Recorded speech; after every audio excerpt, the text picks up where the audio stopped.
part of the upper crust over Orby Hartley. Orby Hartley didn't like how it was done, okay, because he didn't think it was done fairly, okay, public place, and he ended up running himself as an independent, and he beat the same Mario Watlington that represented the big Progressive Guy Party at the time, but because he was a champion of the people. Okay? Now then, this Democratic Party, we came about, like I said, through Orby Hartley and his movement. When Orby Hartley stamped through the door, Valdemar Hill went with him. Okay? Valdemar Hill also ran, but he did not win. In those days, the island was divided into districts. Orby Hartley ran for the Savannah district, okay, and Hill ran for another district, but there were districts. There used to be candidates for the country district east and the country district west and that type of stuff. Okay, and it is that election that created, and after that, the formation of the Unity Party, and that is what we were named in those days. Okay, now, in those days, to become a member of a political party, the parties were clubs, really, because there was no election law. There was no Title 18 governing political parties. And to become a party, somebody had to introduce you into the party. And or you couldn't join a party. You had to be invited into the party. So a party like the Donkey Democrats that emerged, okay, it was a party of Paiwanski and Rondilu, Yahya Mohed and the radio, his family and the upper crust people of the territory, okay? And the champion of the people was the Unity Party. And that's how we became so strong and so powerful, because the people recognized who it is was representing them. You understand? And so the party was formed. At the time, we were very successful in St. Thomas, where Orby Hartley and Valdemar Hill and Ivan Howard and the rest of us were from. And but we had no support in St. Louis. Okay? So one question I have was, when you say the party was formed, you mentioned the Donkey Democrats and you mentioned the Mortar, Unity Party. Right. And what about the Mortar and Pestle? Unity Party symbol was a Mortar and Pestle. And so with the Donkey Democrats, they used the term Democrats. Were they aligned with like the Dixiecrats in the Democratic Party in the U.S. that was so exclusive? No, they were aligned by mouth, no organization, okay, so to speak. But they had the same ideology as the Dixiecrats, who were being very exclusionary and doing things like poll taxes and keeping lower the exactly, grassroots and black people in particular from voting. Exactly. In those days, you could imagine that if you weren't with the right set, you wouldn't even get a loan at the bank. If Mr. Lappert fired you, you couldn't get a job in town, period. From anybody. You understand? Yes. And it caused Orby Hartley then to form and organize a labor union. Okay, so that he could fight for the rights of the working man. And so how did the Donkey Democrats and the Unity Party actually merge to form what we know? Well, the donkey Democrats, I told you they were the upper crust, and you couldn't get into the into the party unless you were invited in. Okay? We, however, the Unity Party, we were very successful in electing the members of the legislature. And we then changed the law and put in substantially what is now Title 18, that made all political parties legal and free and open to be joined by anybody who wanted to join a party. Now then, you had the Republican Party recognized, and we had the Donkey Democrats. The Unity Party was recognized also, but we had no national affiliation. And we needed to have the national affiliation in order for us to progress. So we decided that we are going to join the Donkey Democrats. Okay? So we en masse, after we passed the election law, we en masse went and registered as Democrats. And if you look at the petition that Baker has, you'll see that my number is number 106. That means I was number 106 in the line. And the reason why I was so far behind in the line is because I went to collect people to bring to the polls to register as Democrats. And we registered as Democrats and went to the election and elected the territorial committee. Okay, so we in fact moved in mass and took over. What year? That's why I'm trying to get the build up. Like, wait a minute. This was actually an opposing team. Oh, yes. The Donkey Democrats, and there was the Unity, and the Yes. Donkey Democrats felt as if, well, they were exclusive. There was this society. Exactly. And then when the United group decided to create this law, Title 18, that would give people the freedom to join whichever party they wanted to. Right. Then you knew that you had to be strategic as far as, okay, we don't have the national affiliation, which we need to progress. If we all join the Democrats, then we could take over. So they're no, we're no longer, and that's amazing. And so, Can you imagine that? what's also amazing to me about this, is that unlike, I mean, I mentioned the Dixiecrats because there was a lot of segregation going on in the South, and you know, people like Andrew Young and stuff were marching and trying to get this stuff to be ended. So there was like this perfect storm where you had young black people on the U.S. mainland fighting to integrate the Democratic Party. Yes. And then you had young black people in the Virgin Islands taking over and integrating the Democratic Party at the same time. So essentially, rather than us having a Civil Rights Act, our Democratic Party, Title 18, is essentially our Civil Rights Act. That's amazing. And all of us that were Unity Party followed the leader. And we went and we joined the Democratic Party. Okay, now some Democrats like Ron Milugu and Mohead and Paimansky, who were already Donkey Democrats, they stayed with the party and just accepted the new leadership of the party. But there were those like Leona Bryan and Roberts and other families like that that refused, and up to this day are not Democrats. And eventually they were cemented or glued together by Cyril King when he came back home as ICM. That's when the ICM started, much later, when Cyril King came back home. When you guys did join the Democratic Party, were you still appointing governors, or did we have our election yet? Let me see. Our first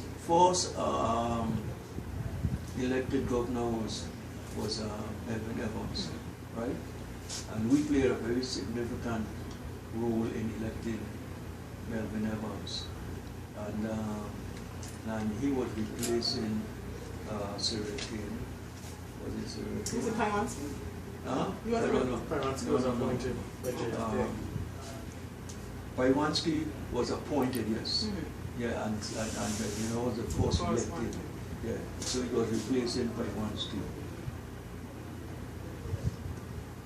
It's amazing. Oh, you want to tell them about Victory 66? Victory 66 was before the election law.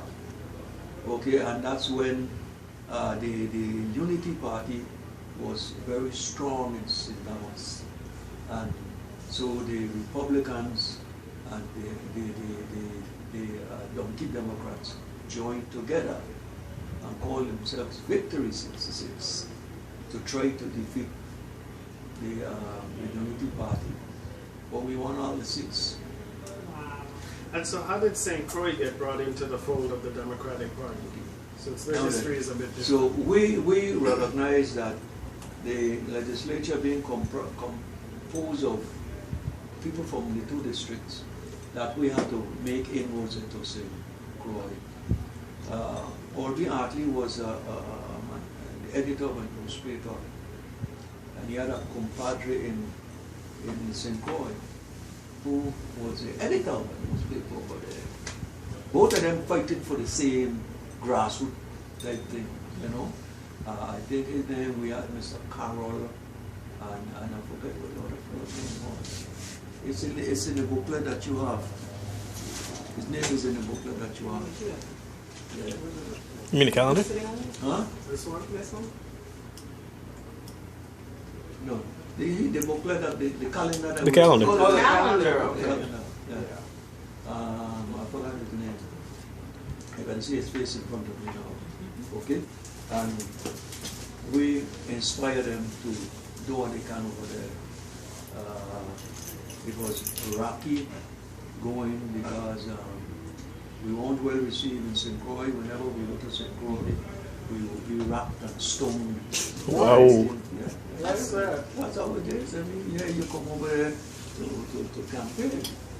And they rock you and stone you? Yeah, that's what they do. But these Christians ain't easy.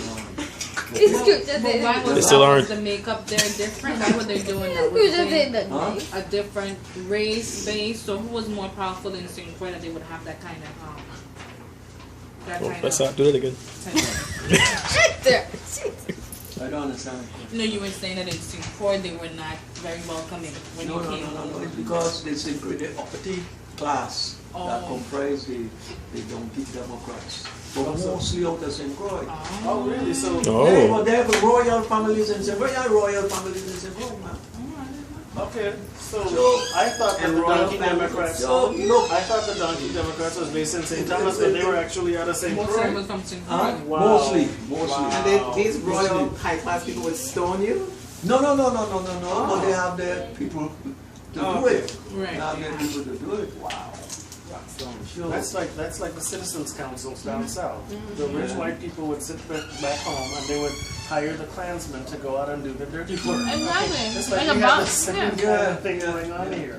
Yeah. Wow. And you have Imagine more St. head and Thomas more and head, St. you Croix. have more head on 1620 these days, and he sounded as if he championed in the poor people. He was with rich class. In fact, the trouble that he got into because of his status. He went to college, and it is in college that he was when he got into trouble. When he became a radical. But it's only his kind could afford to go to college in them days and then. College was a venture for them. And while I'm talking about that, I have to say this about Mr. Fairchild. You heard about Fairchild Castle, who gave us wages. Yeah. It was a practice for poor people to get to college. They would go up and beg Mr. Fairchild to help them. And he would graciously give you the money to send your child to school. But you had to pay. He was a good man. Pay his But ass. He was a good man. And turned around and gave us Megan. heard of him. I know his sister. Huh? He's a good man. I know his He was sister. a good man, yeah. And he gave it to us in such a way that you can't sell it. And you can't build on it. You can't It change the it. people's beach forever. Forever. So one question I have is, when the party became unified, when the Unity Party essentially took over the Donkey Democrats, there could have been an opportunity there to do a lot of damage and harm. But it seems to me, to the class that had been sort of repressing and making it difficult for people to vote and that sort of thing. But it seems to me that from the outset, that unified party became very diverse, very welcoming of different types of people, and worked really hard to get people who may not be. Oh, yeah. And I'm just wondering what was driving that sentiment, and what was driving that. We want anti the upper class people, you know. We are just for the poor people, and proper representation and fair treatment. You know, so we didn't take advantage of them. In fact, we were welcoming them. You know, but there came a time when the election system was such that we had 11 people in the Senate, and I think that 4 of them were at large, but you could only vote for 2. And the others were from the district, with 1 coming from St. John. Okay? But the 4 at large, they were at large, so you could vote for them from either district, either St. Thomas or St. Croix. But you couldn't vote for 4. You could only vote for 2. We were with our power of the vote in St. Thomas. We would direct our people, some of our people, to vote for the 2 we wanted out of St. Croix. You understand? So you were telling the Crucian people how to vote, you were, because it was at large. No, you because were it was just telling large. people to vote. Okay. Yes, and we made Doc James, and we made Patrick Williams in St. Croix, unknowns. Okay? And Doc James became a legend. Yeah, Doc James, because he was a great man. He's a very brilliant fellow you see him there. You know? And a lot of heart. I will tell you some stories about James. but we then, like for instance, we are well-oiled machine in St. Thomas. For instance, I was heading the Eastern Smith Bay district, right?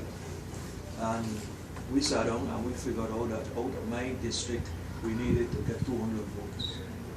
I could identify 200 people in my district, tell them we want them to vote for Patrick Williams and Doc James.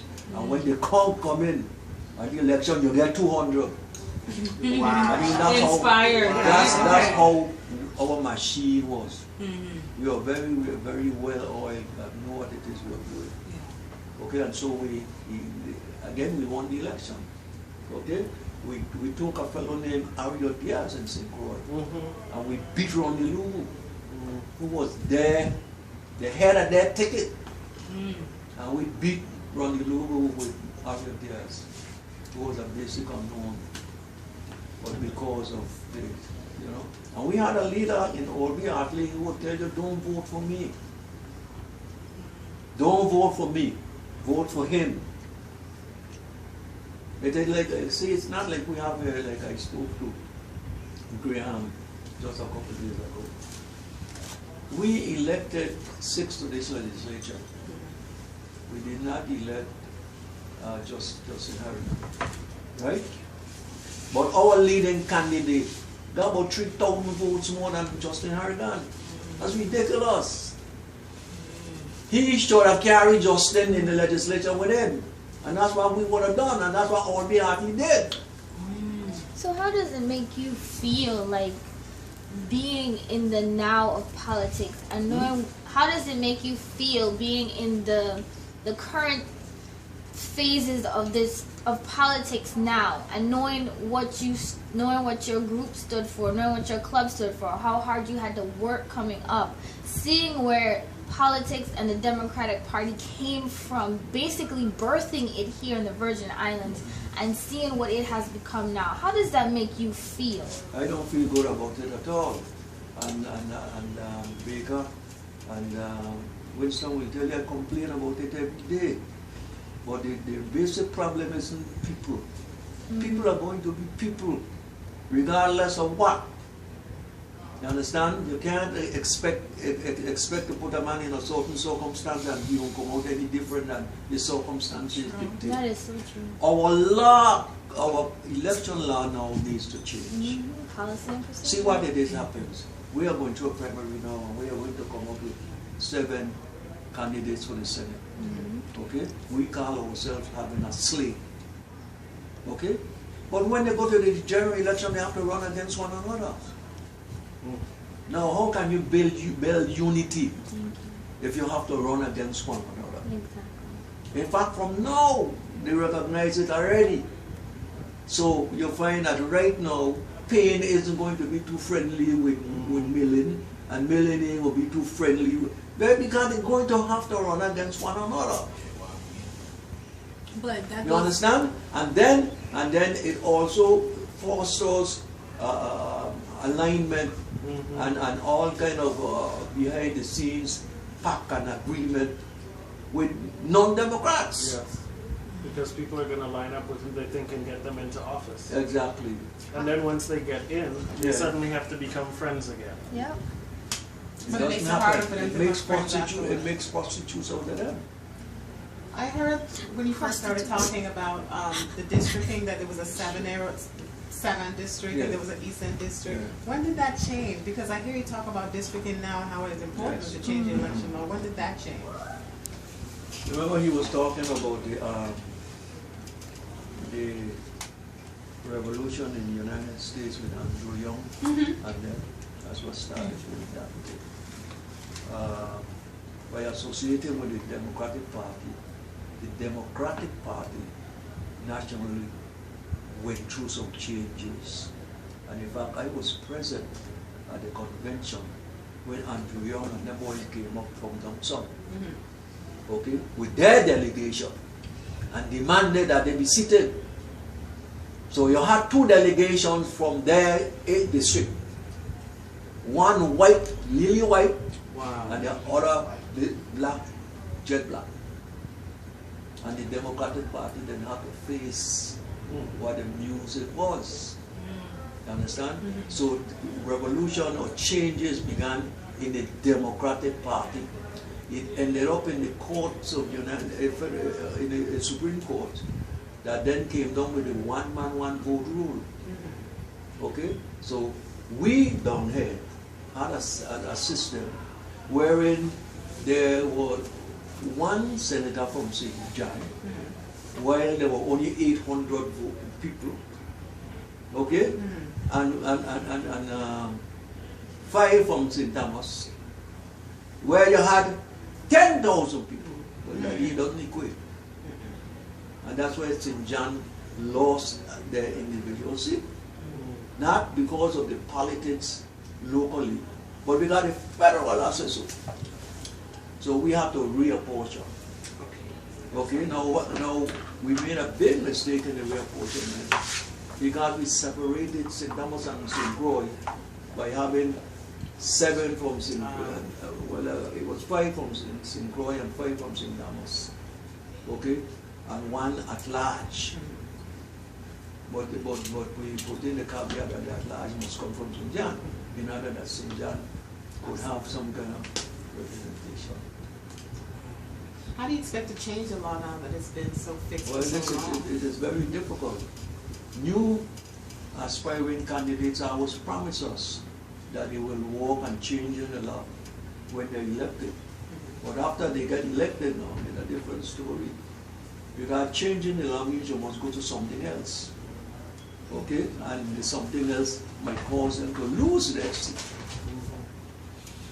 Like take for instance, right now, what we are promoting is what is a plank in the Constitution, in the Constitution that did not pass. Okay. We elected 30 people to this Constitution Convention. They deliberated, we spent hundreds of thousands of dollars and so on and so forth. And they came out with a Constitution. It did not pass. But there are many good planks in the Constitution. And one of the planks that we think is very good is the recomposition of the legislature. Okay, now let me tell you what that recomposition is.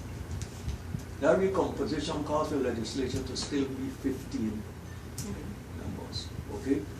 But the 15 members will be elected as follows. You will have 3, they will have 6 at large.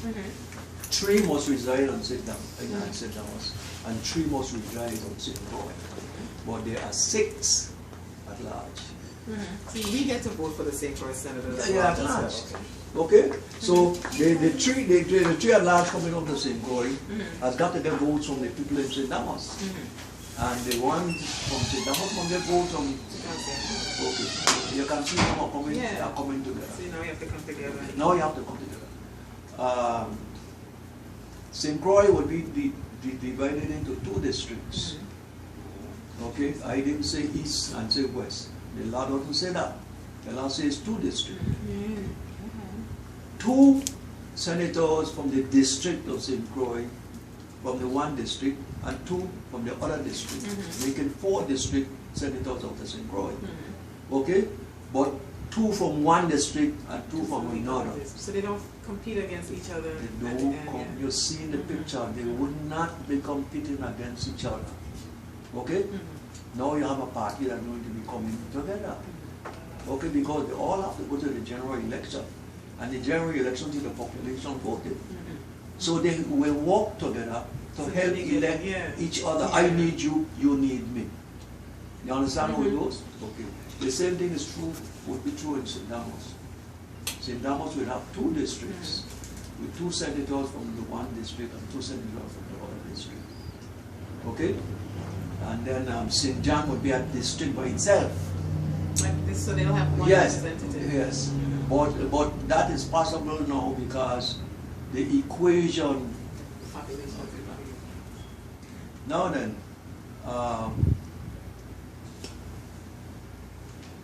except for one little problem which you can fix, the 2 candidates that are from one district, right, they are running against each other. You can eliminate that by eliminating it by numbering the seats. What happened? I think they turned on music from outside. We need a light to put in on the game. Oh, there was some music? No, I don't understand this. That's in this record.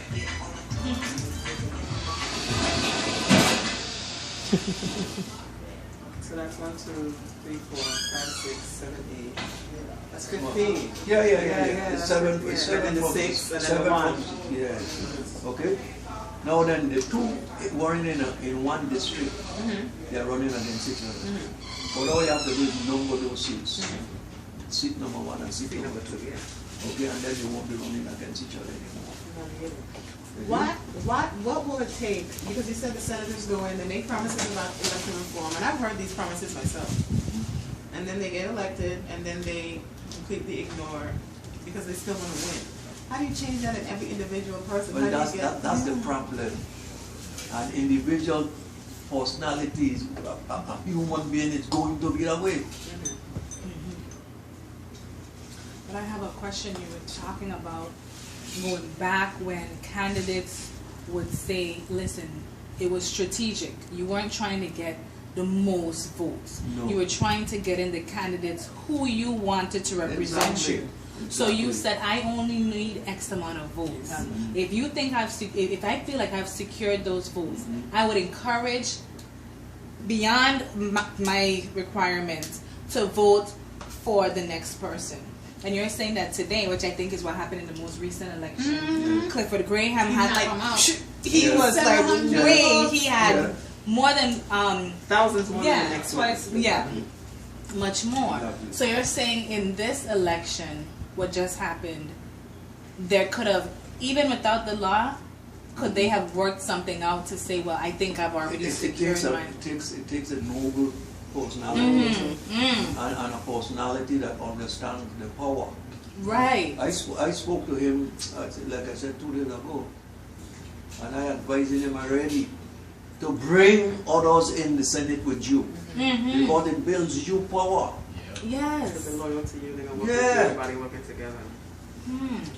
Wow. What about, I mean, and this is a long convoluted solution perhaps, but what about amending the laws on referendums so that you get a simple majority and then make this a referendum issue that is now taken out of the hands of the legislature, although they might see it coming and try to stall the referendum vote for the percentage that's required to change. Because right now the referendum vote is, the law is set up so that it's basically impossible to get anything done at the referendum. And I think that's done on purpose. Yeah. So maybe that's another way, I don't know. It just seems like we have an entrenched problem, and the people that you need to go to change either way are the people who have the most to lose and are not going to lose. But they actually have the most to gain if they had vision.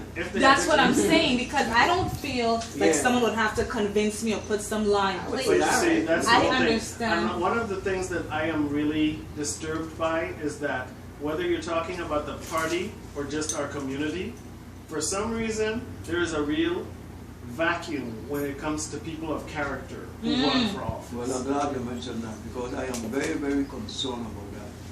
We seem to be now electing gangs. And gangsters. Gangs. Yes. Gangsters. Yes. You understand? No, here it is. We had a situation where Mark was Dion's opposition. Okay? I have seen people who were strong supporters of Dion, which makes them strong opponents of Mark. No, with Mark. But it's because that's the only way they can see themselves as a gang It's about power. and getting the control. power to take us down the drain again. Right, because they were looking power back then too. Yeah. The United Party was looking So- power, but you wanted to do better for your people. You Yeah, wanted that's to a be question that I voice. have, and I thank you for raising that, Horace, because you know what? It seems to me that in your generation was passionate and seeking power to help as many people as possible. Yeah, but we are hungry, you know. Well, see, and maybe that's the difference. Yeah. But what I see These now, are not hungry. What do you mean? what I see, they were You're hungry. literally hungry. They were starving. They were We starving. are hungry. But you were seeing the big picture also. They're seeing the big picture. So we have to help one another. Right. You know what it was like in those days? You better be proud of your Democratic Party. In those days, we didn't have any Horace Court, Payson Gardens, two high rise, all the houses up on Dunu bypass and that kind of thing. We used to live in a big yard that was built by Lockwood and them. You know what a big yard is? No. Baker tell him, what we Baker? Baker up in a big yard. You understand? And this is where you have these little, you have one long house with. Oh, like we would go up and say, like when Father had his son behind the church, I live here. Yes, and yes, live here, my cousin lived, all of us and that's live a there. big yard. Okay? Everybody used the same bathroom. What's it? Yeah, it's a toilet. You know, the toilet was a pit. Okay, and in the night, soil truck used to come and take it away. I don't know about that. I don't remember that though. Oh, yeah. It's been around when I was born. By once you got rid of that. Okay.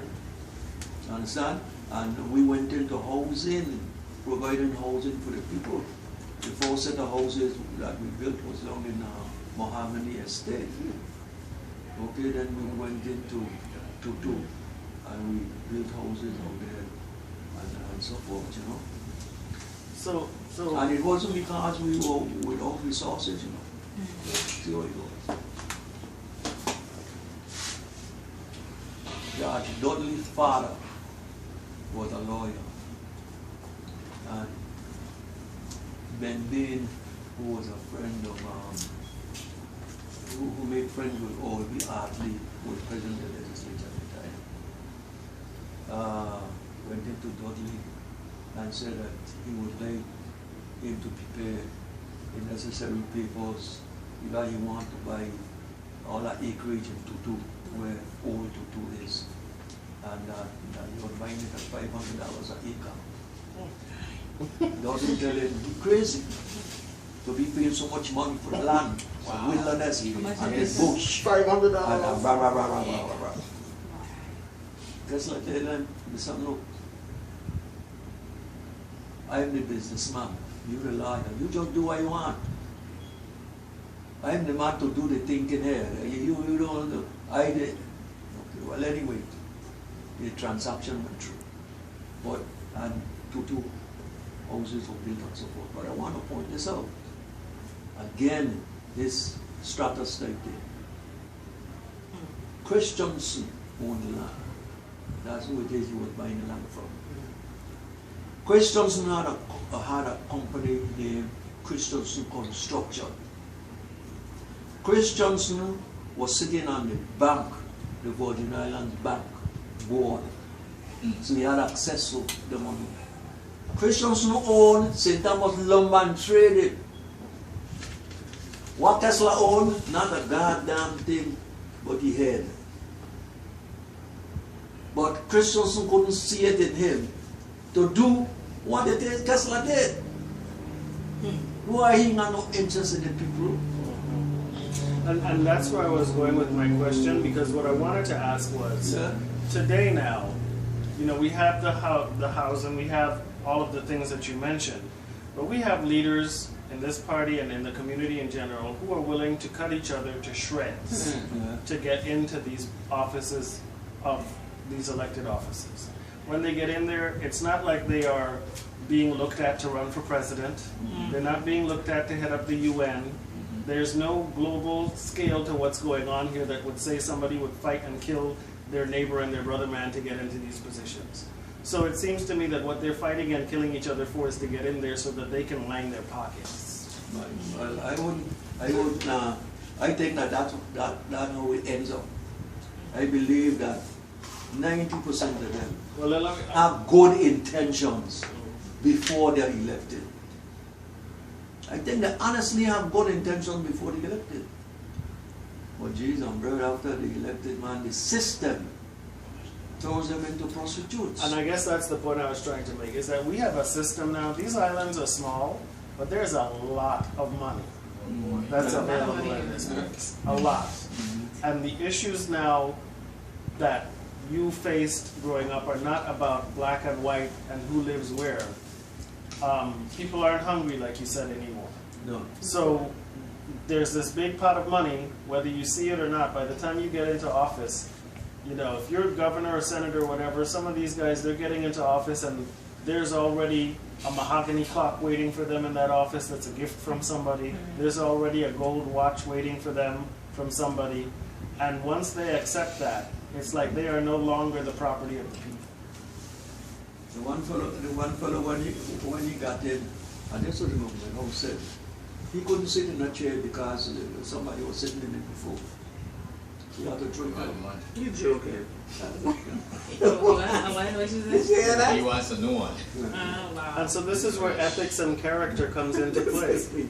But then But I'm telling you, look, see, if you have a burning issue, and every issue there are pros and cons, you can gain votes or lose votes. The way the system is now, the election system is, if there are 7 of us as senators, I mean touching it. wow. I let you touch it, and you're not touching it because you don't really let her touch it. So nothing gets done. You don't have leaders. I heard a senator poll on The leader gonna lose. It's set up so that you're not. That's what I'm saying. The system is what it is. You know, I have noticed But if you were to go to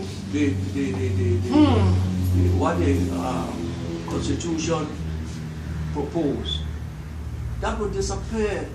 You understand? Because all of us are one bunch together, one party. But also, don't you think though, because you know what I've noticed, you're absolutely right. There are a lot of people who are running and they don't seem to have any issues. They don't stand up on any issue. No. But then the people outside of the party who take leadership on issues that are presented to the party, on issues like industrial hemp, on issues like the budget, they take a position of leadership that nobody else wants to touch, and they become the number 1 or number 2 vote getter because the electorate is looking for people to stand up on these issues. Right. Okay, but then they are elected. Exactly. And then after they elected, what? Well, They're all alone they're no by longer themselves, statesmen. and no one to help them.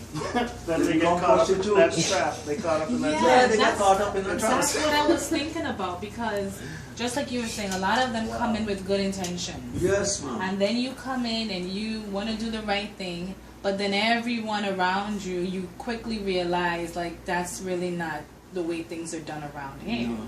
So you're seeing people take from this pot, just like you're saying, and they're benefiting.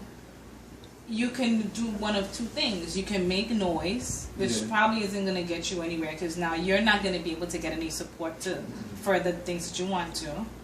Or you can join in, or you can be quiet. Yeah.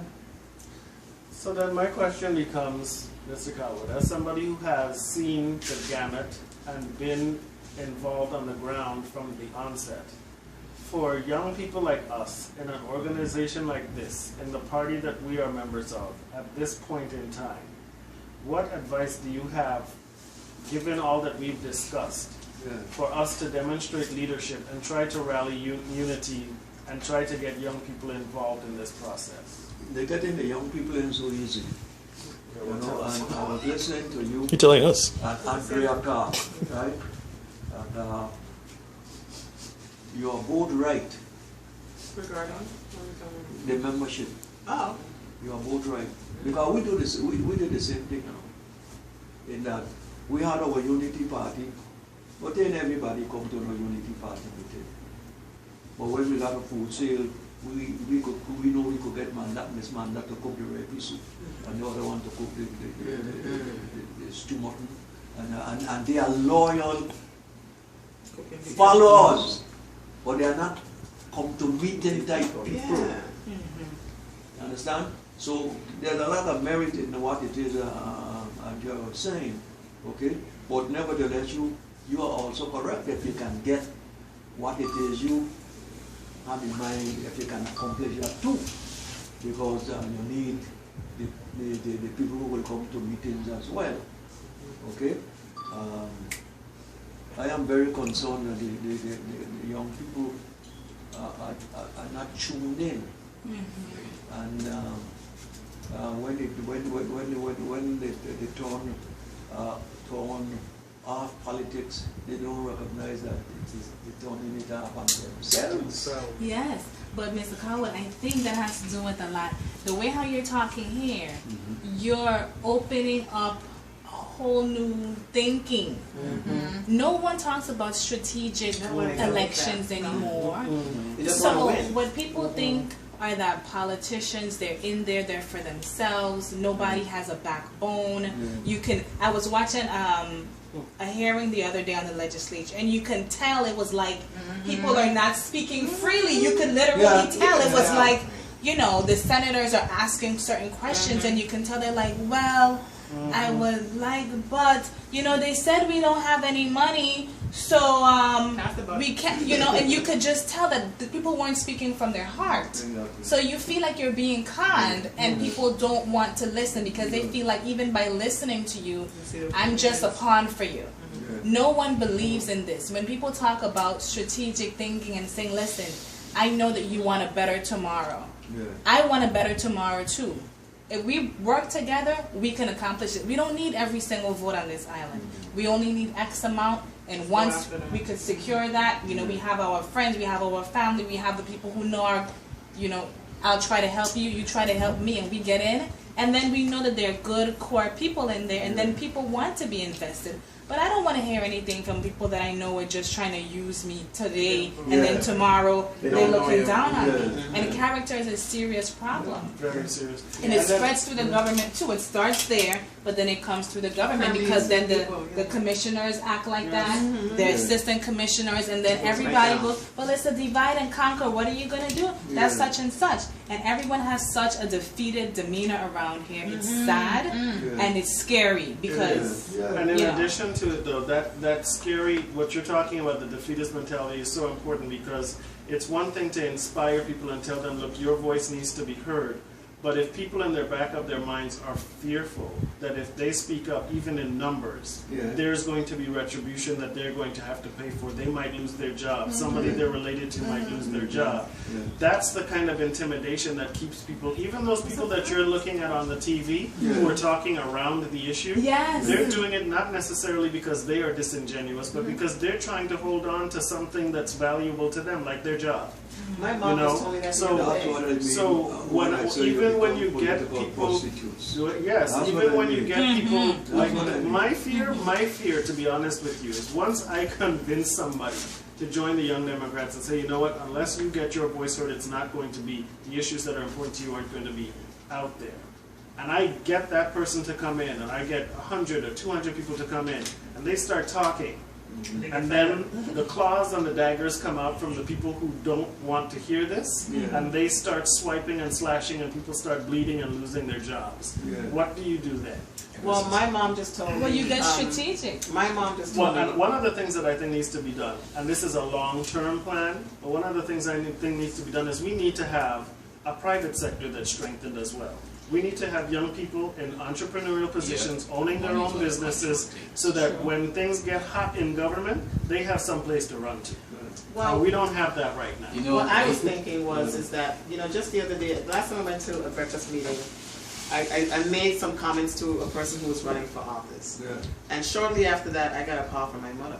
You know what I mean? My mom is known as a very political person. The reason I'm in politics is because of her.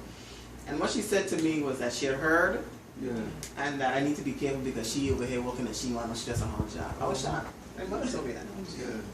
You know, and I decided that, Ma, sometimes one or two have to hurt so that the collective can rise up.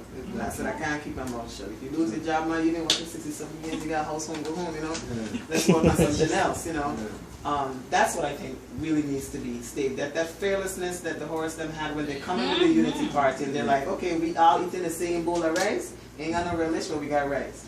That fearlessness for them to ready to lose so that they can gain does not exist today. No, it doesn't. And that The one person that does it, they end up being the outlaw, and people want to. You get called a loose cannon, and you get called crazy. When Earl Dudley walked out of that meeting and he was followed by Watlington or however that worked, I'm telling you today, Earl B. Watley would be walking out alone. Can you But I blame it on the system. Because if we were to change the system, that will also change. The system doesn't allow a statesman to rise up. How can you change the system? Because we still have to be in alignment with federal law. No, the Constitution, if it comes out of the Constitution, then it will probably stand up. Okay. And doesn't the Constitution also still have to align with federal law, which is why it was denied as well, because it didn't align with federal law? So that the one man, one vote, when you draw your lines for the district, you have to make sure that the numbers are aligned so that you don't have so much representation, like 800 people having more representation than 5,000. See, I don't believe that most people vote because of laws. They vote because of friendship and who they know. So it's only when the wrong person get in is when the law come into play. And next thing, money, business. I mean, I want to run for governor in the next 10 years, but I know the key for me to get in is to start with the community. I'm going to build businesses before I get in. So by the time I get into run for governor, that be a cakewalk. I ain't even have to do a fish fry because I'm going to have every mother and father child under my wing. And my fish, because local people ain't good if you don't have fish. You got to be radical. But I hear you, I respect that, and I look forward to seeing you. I don't watch the Access channel or watch the Legislative channel. The way they operate inside there, like, there's jokes. Yes. Everything is a joke. I hear, this one. You don't speak like that in the legislature. You see some of the things I see the dots up on the head, up on the thing going on. When you separate the street from corporate, that's the key. But It's going to take somebody radical to do it. Well, see, the And radical- we need radicals. Yeah. That's what I say. And when Don't be people smooth talk and about radical. people, no, we need radicals in this place because the amount of fair, timid people that are being abused, stepped on, mistreated for decades and decades, haven't been able to move one iota further, and they're just there, and you speak to them, and the people are just running circles around them, just taking all the money, all the opportunity, bringing in their people, and still using them to work like a dog, and then when vote time comes, they all chummy and they want their vote, and it's because they know they've already captured their minds. So you're going to do what I want you to do, and I'm still not going to restrict you. You know, but they need more radicals, and people need to be free to be radicals. But like you were saying, it comes down to money. Even if it's just 10 cents, people are afraid I'm going to lose my 10 cents. And this was the radical crew. They were saying what they want. You ain't gonna stop me from saying what I want. I bet he get in because we gonna set it up strategically. Protection comes from the system. So there are more of us than that you think. We have a silent majority that thinks like us, but they're just not out there. You know, I'd rather eat rice and peanut butter sandwich every day and stand on my own merit than to go to government every day and then be upset. You know, but there are a lot more people like me out there and like us than you think. They're just not heard. And we have to, I think what Winston is trying to do with this group is to try to bring those people in so that we can realize the power that we have and that we don't have to be turned off just because we don't agree with what's happening. No. We can influence. Exactly. You know. Particularly influence the change in the system. You have to get a system change. I see the system. In our days, what worked for us was that the heat came from the bottom up. That's where the heat came. The heat came from the bottom up. You could imagine the governor appointed, right? He would send down his own budget to the legislature. The legislature would pass their own budget, okay? But the Unity Party had their own budget too. I like that. So we had our budget, and we had the votes in the legislature. So the budget that the Unity Party had came from the people, from the bottom. We in the party set the priority, okay, and our senators went to the legislature to execute the priority that the party created. But now things are so divided. I mean, the grassroots is so split between all these different Well, that's why I'm saying candidates. this. That's why I keep saying the system. The whole thing will come together if you were to put into effect that election system I tell you about. For the candidates to be elected running at large from St. Croix, it takes the support of those who are running in St. Thomas, Make a big difference. whether at large or not. Because, and it will come because we're not running against one another. So we supported one another. How is a law like that? And then you know what happens then? You stay in line. Okay then. Because just like we elected you, we could unelect your backside if you don't do the right thing. How would you, because for a law like this, for election reform to happen, it would require 15 both districts as it stands right now to vote for it. How are you going to get enough St. Croix senators and your enough power. the power of the people? Yes, the Young Democrats.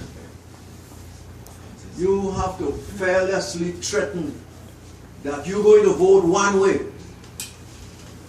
And if I don't do what it is we would like to see done, we support it now. But we need the numbers to be able to make Yeah, that you need threat a number to solid. be able to do Well, that. yeah, I think That's that why we we should need both you to then. go out and get people to come in on I come on board. can't do that. And Well, not I'm just saying you. I'm that. talking generally. Don't take it like I'm just talking No, to you. it wasn't I that. mean, No, not generally. just me. Now, what I was saying, honey, is that it's not just to get the numbers. You know, sometimes when I talk, because I run my own place, sometimes when I talk to people and I talk to them about politics, they all know I'm passionate right now. They want to be involved. They want to know who to vote for. They want to care. They don't want to show up. They don't want to fry no chicken. They don't want to do nothing. They just want to be a part of something. So your question is, how can we tap into that? Yeah, I live in a neighborhood right now where I'm one of 2 black people on St. Thomas in my neighborhood. And I drive past those houses, I'm talking monster cribs every day, you know, and even those people in those houses, they want to get involved. Their children were born here. Those white children, them children, they Okay, want so to be. what would be a way They to just think don't that we want to can- come to the meeting. How Oh, can, we taking it. how can we tap into that? That was my suggestion. I'm thinking, especially at this late day, just before a major, this is a major election. We need to be gathering numbers. Yeah. And not numbers, we need numbers in our meetings because we need to do the work, of course. But we need numbers. So that we need 4,000 or 5,000 people on a We can do both jointly. We can do both jointly. Yeah. So how can we do what you're talking about? Because if the people are out there and they have the desire to get involved, they just don't want to show up. And I know what they you're don't have talking any about. trust. They I'll don't tell you believe. something. I haven't shared this with anybody, but the Vision newsletter that went out, you know, I put an email and had people contact me. There was one person who contacted me, and that person was not a young Democrat. I don't even think that person was a Democrat. Good. That was what in my conversations with him. This was like an older white man who desperately wanted to get involved. He just did not want to be seen doing it. Yeah. And I now have to figure out how to get him involved. Well, So that's why I'm asking you this, because I know there are people out there like you're describing, and it's worth us having a discussion about how to get them involved. The question is, how do you do it? Because this community is very small. I think we should look at the way Obama did his organizing for action, to how he reached out to people a certain way. Not everybody who followed Obama went to his meetings or knocked on doors. He did a lot of T-shirts. social media and Exactly. online stuff. So, I mean, are you willing to go out to these people with I will knock and ask, but I don't know how to do computer stuff. No, that's okay, but if you can get their email addresses, That I can do. that's all we really need. And then I'll forward it to the secretary. That's what we Okay. need. You are the secretary. Yes, I You forgot. mean the chief information officer. Chief Information Officer. I forwarded to Hector. Sorry. No, but if you talk about this now, Andrea, I need you to really do it. Oh, but I didn't have your permission. Remember, you You just don't kind need of my got it. permission. It's a free country. You said people don't have to come to the meeting. I don't tell them. They have to come to the meeting. I should be able to tell them, just sign up, Yes. vote. Let me know what your issues are, and let's push forward Yes. collectively a bigger number. Do that. Let's do that. All right, Let's guys. do that. I get And to- we can do that simultaneously to inviting, if there are people that Yeah. you meet along the way who want to come to the meeting, Yes, have they them can come to the come. They meeting. can come. They're more And than everybody welcome. who's present here, I do it every week. And you know, if they can't come because they're busy or whatever, like we learned in the boot camp, sometimes people have to be told 5 or 6 times before it sinks in and before they'll actually show up. Just because somebody says they can't come this week doesn't mean they won't come next week. Exactly. That's So what I keep asking. Keep Yeah. asking and bring somebody. Well, I'm bringing Make it your Latin mission on every Tuesday. week. Make it your mission every week. I'm asking everybody right now to make it your mission every week to ask Bring one one person to come to this. Yeah. Even if it's the same person. If you don't want to try new people every week, just ask the same person until you get somebody to come. Yeah, when you had stepped out, Andrea was talking about that. I know Ken had mentioned about being a radical, like it's going to take a radical. Why am I Ken hearing is Ken? the name of his restaurant. Oh, I'm sorry. I keep calling you Ken all night. You actually had mentioned that it is going to take a radical to really change the status quo around here. And then, you know, both Andrea and I were saying, yeah, and you know, the radicals are the one who are always outcast, they call crazy. Yeah, But okay. Andrea reinforced that there are more of us like that out there. And we And I know that for sure. There are. We just I have to think bring them in. you're absolutely right. And I think if that is the case, then we need a real radical, not a pseudo radical like a Burt Bryan or a pseudo radical. Burt Guys, Bryan and I don't want to Chucky interrupt you Hansen. guys Oh, too yeah. much, but I'm getting close to an hour on my recording, Yeah, yeah, so yeah. I just want to close it out and Okay, peace and love. thank Mr. Callwood for coming out and talking about the history of the So, party. like, when you're talking about people like This is where I'm going to sign off the video right you now have to give and people continue like that the some conversation. respect So because they know much love, YouTube. higher office. I'm not